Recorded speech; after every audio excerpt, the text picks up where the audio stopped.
Welcome back to my channel. কেমন আছো তোমরা সবাই? আমি মোটামুটি ভালো আছি, মোটামুটি খারাপ আছি, কেননা আজকে উইকেন্ড, শনিবার, কিন্তু একদম কোর্টের শাড়ি পরে রেডি হয়ে গেছি। আজকে একটা মুক্তোর পাতলা চোকার পরেছি। এটা দেখে ভাই আমাকে বলেছে, তুই কোন স্কুলের হেডমিস্ট্রেস? আমি বলেছি আমার ঠাকুমা যে স্কুলের হেডমিস্ট্রেস ছিল। কোন স্কুলের ছিল গো মা?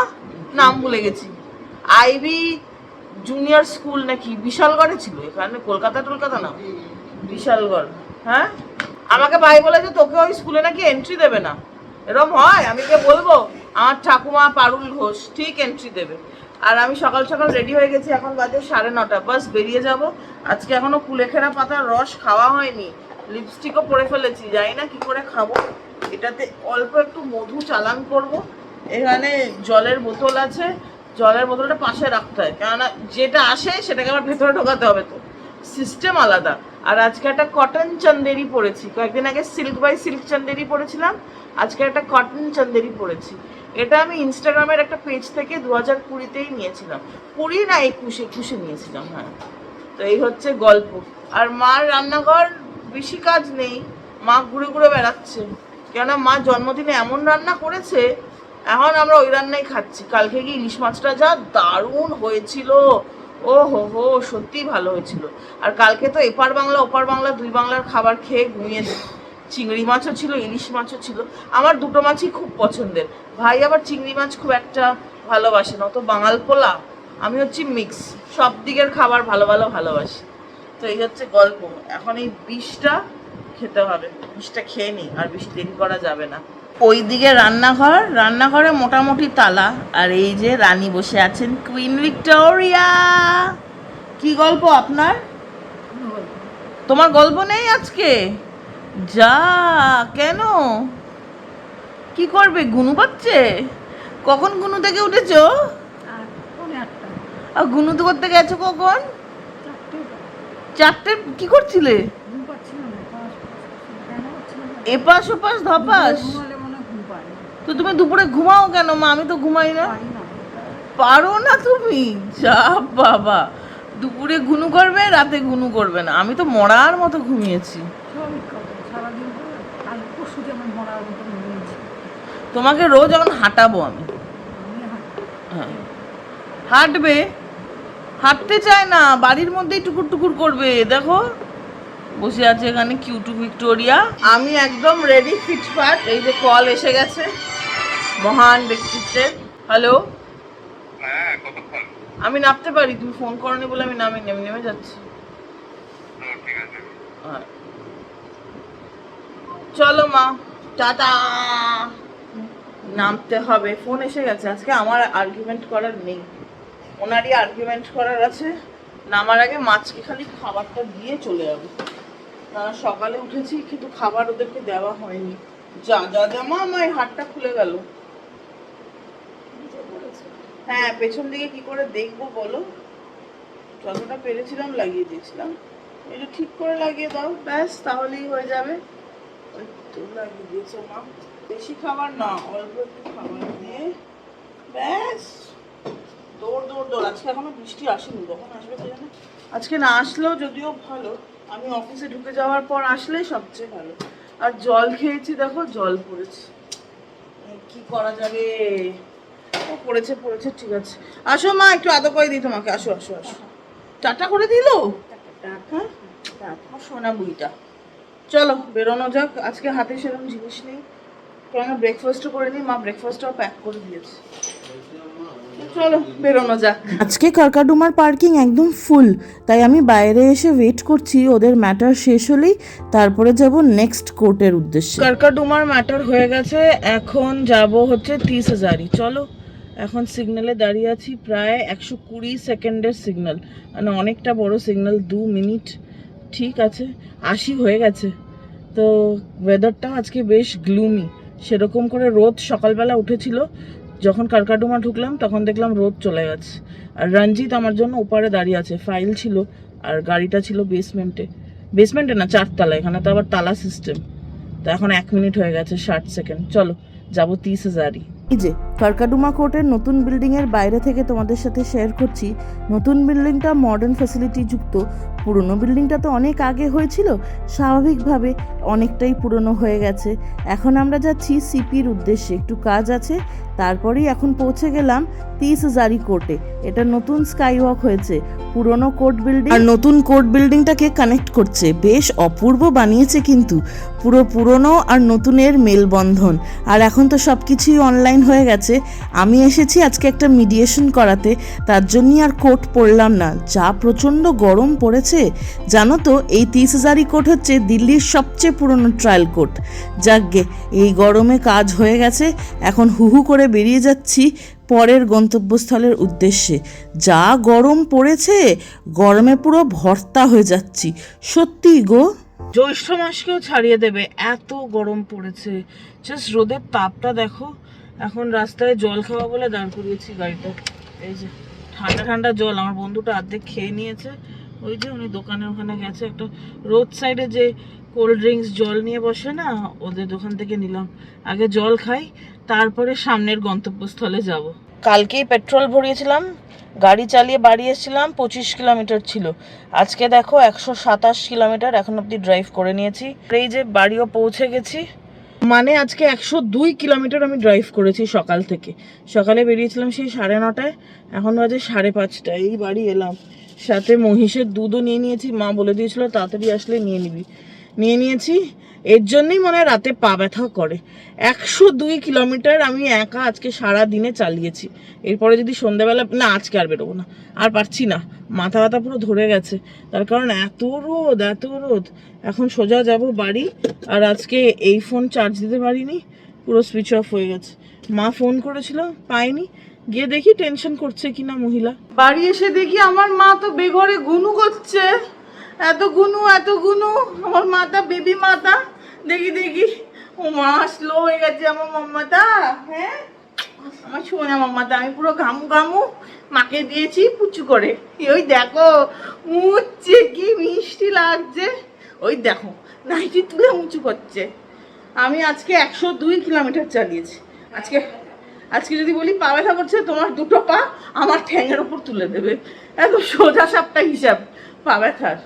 রোজ রাতেই বলি, ও মা পাটা আমার পায়ের ওপর তুলে দাও, ও মা।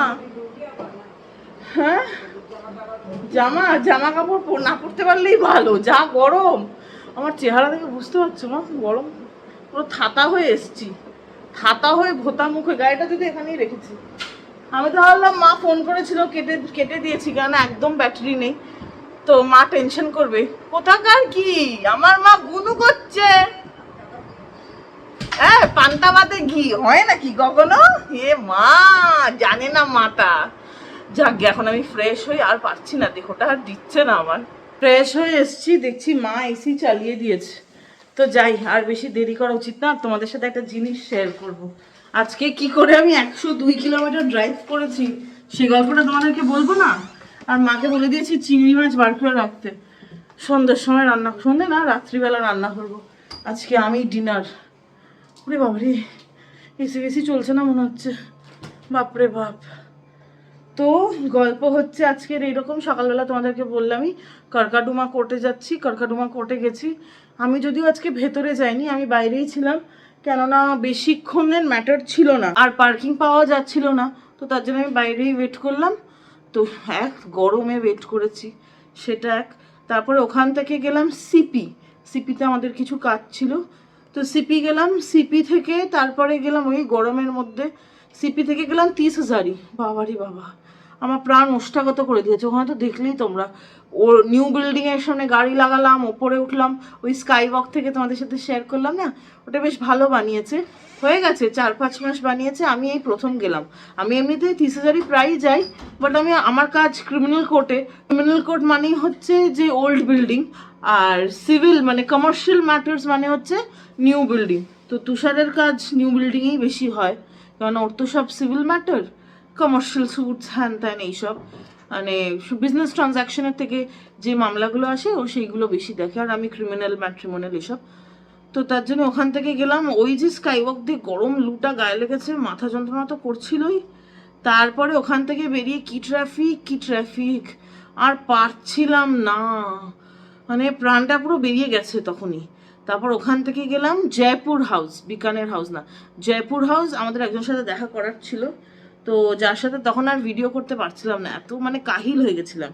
তো যার সাথে দেখা করেছি আমাকে এইটা দিয়েছে, এটা কি বলতো, মণিপুরের জিআই ট্যাগ ব্ল্যাক রাইস।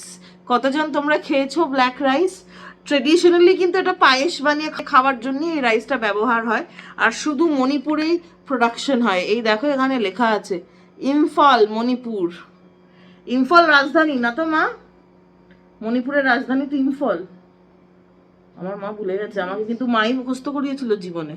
মা তুমি মণিপুর গেছো কখনো বেড়াতে? তুমি যাওনি? ও এমনি এমনি মণিপুরের গল্প বলতে, তোমাদের ওখানে বর্ডারে না মণিপুর? না, অরুণাচল প্রদেশ বর্ডার ডিগবয়ের সাথে স্যার। হ্যাঁ, ও মার চেনা জানা আর কি, উনি মণিপুরের, ওটাই বলছে। তো মা মণিপুরের ব্ল্যাক রাইস খাওয়াবে তো পায়েস বানিয়ে? মহিষের দুধ এনেছি, ওটা দিয়ে যদিও দই হবে, বাট এটা দিয়ে মা পরে কখনো পায়েস বানিয়ে খাওয়াবে আমাদেরকে, ঠিক আছে মা? বেশ, এই তো ওখানকার মহিলারা, processed by women of Manipur. মণিপুরের তো অবস্থা খুব খারাপ ছিলই কয়েকদিন আগে অবধি। মেরি কম মণিপুরের, বক্সিং যে মহিলাটা ভারতের জন্য গোল্ড নিয়ে এসছেন, উনি মণিপুরের। মণিপুর তো কয়েকদিন আগে অবধি, ওই দেখো শুতে যাচ্ছে মনে হয়, খুঁজছে মাথার বালিশটা, বিছানা দেখলেই কারি সাটাম করে শুয়ে পড়ে। তো ওখান থেকে তারপর আবার বাড়ি এলাম, তারপরে গেলাম দুধ আনতে। 102 কিলোমিটার। আমার পা আমি এখন ফিল করতে পারছি না, এরকম প্রায় হয়। তুমি বলে দিয়েছো মনা, যদি তুই তাড়াতাড়ি আসিস তাহলে আজকে দুধ নিয়ে আসবি মহিষের, মা বলে দিয়েছে। ওই আমি আর ভাই হচ্ছি পাণ্ডব পুত্র আর পুত্রী। কুন্তি মাতার তো মেয়ে ছিল না। আমার ফোন সুইচ অফ হয়ে গেছে, নাহলে তো আমি ভাইকে ফোনই করতাম। তুমি ফোন করেছো, তারপর আমার একটা ক্লায়েন্ট ফোন করেছে, ক্লায়েন্টকে আমি বলছি আমার ফোনে ব্যাটারি নেই, কে কার কথা শুনে বকবক শুরু করেছে, আর আমার ফোনও চলে গেছে, কেটে গেছে। আমার চার্জ দিয়ে রেখেছি, এখন অন করব। এখন একটু জিরিয়ে নিই, এসির হাওয়া আমার গায়ে লাগছে না, কি যে করি। এখানে তোমার কোলে উঠবো? কোলে উঠবো না, বলে দিল না। চলো আরাম করে নিই একটু। এসে গেছি রান্নাঘরে, এখন ঘড়িতে বাজে, পেছনে দেখতে পাচ্ছি প্রায় 9টা। অলরেডি ডিনারের টাইম হয়ে যাবে যতক্ষণ আমি বানাবো। আর যেহেতু চাইনিজ বানাচ্ছি, ম্যারিনেশনটা খুব ইম্পর্টেন্ট, ওই সসের খেলা। আর ওই দেখো মাম্মা কি করো, যে যে কাজ করার সেটা করুক, আমি এখানে রান্না করে নিই। তো বানাচ্ছি চিলি প্রন, তো একটা ব্যাটার ফ্রাই করতেই হবে। তো চলো আগে প্রনটাকে কি করে ম্যারিনেট করি সেটা তোমাদের সাথে শেয়ার করছি। আজকে ডিনারে বানাবো চিলি প্রন। বাইরে তো খাওয়াই হয়, তাই ভাবলাম বাড়িতে বানিয়ে দেখা যাক কিরকম হয়। ঝারি সাইজের প্রনগুলো মাথা, লেজা আর বাইরের আউটার স্কিনটা বাদ দিয়ে একটু নুন হলুদ দিয়ে মাখিয়ে রাখবো। শুধু নুন হলুদ না, তার সাথে আরও নানান মশলা দেবো, যেরকম চিলি ফ্লেক্স। আমার কাছে জিঞ্জার পাউডার, গার্লিক পাউডার এগুলো আছে বলে আমি এগুলো দিচ্ছি। তোমরা চাইলে আদা বাটা, রসুন বাটা দিয়েও এটা বানাতে পারো। আর আমি এখানে অনিয়ন পাউডার ইউজ করলাম, তোমরা চাইলে ছোট্ট ছোট্ট করে অনিয়নটাকে স্লাইস করেও দিতে পারো। স্লাইস মানে একদম কুচি কুচি। তারপরে আর কি একটু মাখিয়ে নিতে হবে। এখানেই শেষ না, এরপরে দেব 1 ছিপি মতো ভিনিগার, তারপরে দেব একটুখানি সয়া সস। চাইনিজ রান্না মানেই হচ্ছে নানা ধরনের সসের একটা মিশ্রণ, আর সেই মিশ্রণে মাছ, মাংস বা ডিম যেটাই রান্না করা হয় তাদেরকে মিশিয়ে ম্যারিনেট করে তারপরে কড়া করে ভাজা। আমি এখানে একটা ডিমও দিয়ে দিচ্ছি যাতে বাইন্ডিংটা ভালো হয়। ডিম দিয়ে একটু নাড়াচাড়া করে রেখে তারপরে আমি দেব কর্নফ্লাওয়ার। এটা কিন্তু আন্দাজ মতো দিতে হবে। কর্নফ্লাওয়ার যদি 2 চামচ দেই তাহলে 1 চামচ দেব ময়দা। আমি অত ভালো আন্দাজ জানি না, তাই জন্য আমি মাখতে মাখতে যখন মনে হয় আমার আরেকটু দেওয়া উচিত আমি সেই হিসেবে দেব। বাট মোটমাট আন্দাজটা এটা হওয়া দরকার যে যতটা কর্নফ্লাওয়ার তার ঠিক হাফ ময়দা। এই যে এখানে আমি ময়দা মিশিয়ে দিচ্ছি। এরপরে আর কি হাত দিয়ে মাখতে হবে, না হলে তো অর্ধেকটা চামচেই লেগে থাকবে। রান্না করাটা আমার কাছে একটা স্ট্রেস বাস্টারের মতো। 2015 সালে যখন প্রথম দিল্লি এসেছি তখন থেকেই মাঝে মধ্যে নিজের পেটের জন্য রান্না করতে হতো। সেই করতে করতে কখন যে টুকটাক এরকম নানাবিধ জিনিস বানানো শুরু করেছি সেটা ঠিক মনে পড়ে না, বাট এইটুকু জানি কোভিডের সময় থেকে আরও বেশিভাবে নানা ধরনের রান্নার প্রতি ঝোঁক বেড়েছে। এই যে মাখতে মাখতে দেখলাম একটু কম হয়েছে ময়দা, তাই আরেক চামচ ময়দা দিয়ে দিলাম। এবার একটা কড়াইতে সাদা তেল নিয়েছি আর মাছগুলো ব্যাটারে ভালো করে কোট করে গরম গরম করে ফ্রাই করে নিতে হবে। তেলটা কিন্তু গরম হলে তবেই মাছগুলো ছাড়া দরকার, না হলে আরও বেশি ছিটবে। এক কড়াই ভরে চিংড়ি মাছ দিয়ে দিচ্ছি, কেননা দু ব্যাচে রান্না করতে হবে, আমরা 3 জন আছি। ঠিক করেছি ওই 3-4 মতো পিস করে প্রত্যেকে খাবো। এই যে গোল্ডেন ব্রাউন ফ্রাই হয়ে গেছে, এবার এপিট ওপিট উল্টে দিতে হবে। তোমাদের সাথে গল্প করতে করতে রান্নাটা বেশ তাড়াতাড়িই হয়ে যাচ্ছে। তোমরা কারা কারা চিলি প্রন খেতে ভালোবাসো অবশ্যই কমেন্ট করে জানিও। আমি তো চাইনিজ খেতে খুব ভালোবাসি, যদিও আগে কখনো চিলি প্রন ট্রাই করতাম না, ভাইয়ের পাল্লায় পড়ে সব ট্রাই করছি। আর এই যে কি বিশাল গরম, কি বিশাল গরম, রান্না করতে করতে পুরো ঘেমে গেছি, তাই ভাবলাম মুখে একটু আইস ডলে নিই। এই আইস রোলারগুলো কি ভালো, আমারটা অনেক পুরনো, আর সাথে সাথে নিজেকে হাইড্রেটও করছি, কেননা গরমে কিন্তু ডিহাইড্রেট হওয়ার চান্সেস পুরো থাকে। আর আজকে যেহেতু 102 কিলোমিটার ড্রাইভ করেছি, একটু তো টায়ার্ড আছি। মাছগুলো ভাজা হয়ে গেছে, এবার তুলে নেব। এখন বানানোর পালা চিলি গ্রেভিটা। প্রথমেই ওই তেলে দিয়ে দিলাম একটুখানি রসুন ফোড়ন, রসুনটা দিয়ে ভাজা ভাজা করে নিতে হবে। আমার এই ভাজা রসুনের গন্ধটা না ভীষণ ভালো লাগে। তারপরে দিয়ে দেব একটু আদা রসুন বাটা। ভাজা ভাজা হয়ে গেলে দিয়ে দেব স্কেল করে কাটা পেঁয়াজ আর বেল পেপারস, ক্যাপসিকাম। আমার কাছে হলুদ আর লাল দুটো ধরনেরই বেল পেপার ছিল, তাই জন্য আমি ইউজ করলাম। তোমরা শুধু ক্যাপসিকাম দিয়েও বানাতে পারো। আর হ্যাঁ, এটাতে কিন্তু বড় বড় লঙ্কা লম্বা লম্বা করে পিস করেও দিতে পারো। একটু ভাজা ভাজা হয়ে গেছে, এইবার দিয়ে দিলাম প্রনের বড়াগুলো। এই প্রন বড়াগুলো না ডাল ভাতের সাথেও খুব ভালো জমবে। আর আমি একটা সসের মিশ্রণ বানিয়ে রেখেছিলাম, কিছুই না, vinegar, chilli sauce, tomato sauce আর একটুখানি সয়া সস, সেইটা ঢেলে দিয়ে দিলাম। চাইনিজ রান্না মানেই তো হচ্ছে সসের খেলা, একটু নাড়িয়ে চাড়িয়ে নিলেই হয়ে যাবে চিলি প্রন। আজকে ডিনার বানাতে গিয়ে আমি ডিনার হয়ে গেছি, কি পরিমাণে ঘামছি দেখছো। অ্যাকচুয়ালি তার মাঝখানে বেরিয়েছিলাম, তার কারণ মায়ের রান্না করতে ইচ্ছে করছে না, আর এই চিলি প্রন বাদে আমার কিছু রান্না করার মতো ক্ষমতা নেই। তার জন্য চপসি নিয়ে এসেছি ওই পাড়ার দোকান থেকে, ভাই চপসি খেতে খুব ভালোবাসে। আর নিয়ে এসেছি ভেজ চাউমিন।